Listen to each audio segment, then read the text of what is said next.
कर्ण आ गया, क्योंकि कर्ण ने देखा कि अर्जुन उधर जा रहा है, तो धनुर्विद्या में अर्जुन और कर्ण समान हैं, पर कर्ण ने अधर्म का पक्ष ले रखा है और अर्जुन ने दिव्यास्त्र प्राप्त किए हैं और तप पूर्वक धर्म का आश्रय लिया है, इसलिए कर्ण कमजोर हो जाता। बकाया कर्ण किसी भी भगवान परशुराम जी से दिव्यास्त्र प्राप्त हो, किसी भी उसमें कम नहीं अर्जुन से। दौड़ करके अर्जुन को रोका और कहा, कहां दुर्योधन को पीछे देखना, पहले मेरे से युद्ध कर, मैं बहुत समय से जल रहा हूं तेरे से युद्ध करने के लिए, छुपा छुपा घूम रहा था, आज हमारे सामने आया है। अर्जुन को याद आ गया सभा में द्रौपदी को जो कड़वे वचन बोले थे जब दुशासन घसीट के ला रहा था। बाणों की वर्षा कर दी, देर न लगी, उसके सारथी को मार दिया, घोड़ों को मार दिया, ध्वजा काट दी और कर्ण ने भी बाणों की वर्षा की, पर अर्जुन के दिव्यास्त्र संधान से वो भाग पड़ा है, एक क्षण भी नहीं टिक पाया, भाग पड़ा, छोड़ के सेना भाग पड़ा। जितने भी सैनिक थे मानो जैसे पानी की वर्षा हो रही, ऐसे बाणों की वर्षा करके सबको घायल कर दिया, गौएं छुड़ा ली और जो गोपगढ़ गौओं की रक्षा में थे उनको भी मुक्त किया दासत्व से और कहा, जाओ ये विराटनगर की ओर गौएं लेकर तुम जाओ। अर्जुन ऐसा कह करके सहसा आगे बढ़े तो विराट पुत्र तेजी से रथ को हाँक रहा था। धनंजय की बाणों की मार से जो दुर्योधन के आसपास सैनिक थे वो सब नष्ट होते चले जा रहे थे। जैसे प्रचंड आंधी वृक्षों को उखाड़ती चली जाती है, ऐसे रथ की सेना, हाथियों की सेना, घुड़सवार सेना, पैदल सेना, इनको नष्ट करते हुए अर्जुन आगे बढ़े। अर्जुन के हृदय में भारी उत्साह। उसी समय कर्ण का भाई लाल घोड़ों के रथ पर बैठकर सामने आया, संग्रामजीत उसका नाम था। उसने अर्जुन को बाणों से बीधना चाहा, एक ऐसा छुरधार नाम के बाण से संधान किया, उसका गला कट के गिर गया। जब ये फिर कर्ण ने सुना कि मेरे भाई की हत्या अर्जुन ने कर दी, फिर लौट पड़ा। अब वो अर्जुन से बड़े बल से युद्ध कर रहा है।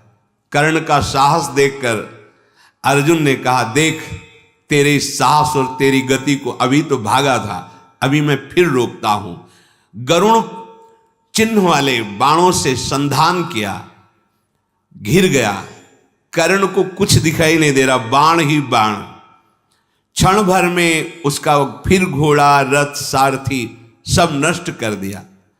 अर्जुन ने जब घोड़ा, सारथी, रथ नष्ट किया तो कर्ण फिर पीड़ित होकर भाग पड़ा। अर्जुन के सामने द्रोणाचार्य जी ने कह दिया था, इस समय उसके सामने कोई नहीं टिक सकता। अकेला अर्जुन पूरे त्रिभुवन पर भारी है, क्योंकि तप, धर्म और दिव्यास्त्र तीनों से परिपक्व है। पितामह भीष्म, द्रोणाचार्य, कृपाचार्य ये तब तक पहुंच चुके थे।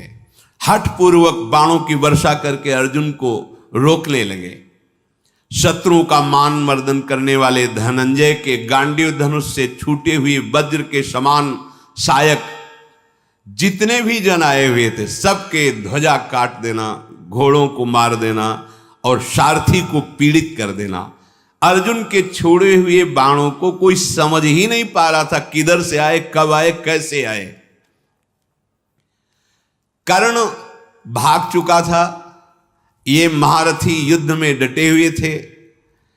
अर्जुन सबको ऐसे रोके हुए थे जैसे समुद्र के भारी तरंगों को तटभूमि रोके हुए हो। तत्काल भीष्म जी ने व्यूह रचना संकेत से की तुरंत, क्योंकि बहुत बड़े महारथी अर्जुन जी हैं। श्वेत घोड़ों वाले रथ पर सवार हुए अर्जुन दिव्यास्त्रों का स्मरण किया। स्मरण करते ही दिव्यास्त्र उनके धनुष पर विराजमान हो गए। अर्जुन प्रजा का संहार करने लगे, मानो साक्षात काल दंड भगवान यम ने चला दिया हो। जिधर देखो उधर सब मृत्यु को प्राप्त होते जा रहे हैं। ऐसे ऐसे अग्निबाण जो पूरी सेना को भस्म कर रहे हैं, मानो आग की ज्वाला प्रकट हो। किसी की ताकत ही नहीं थी कि अर्जुन की तरफ देख सके।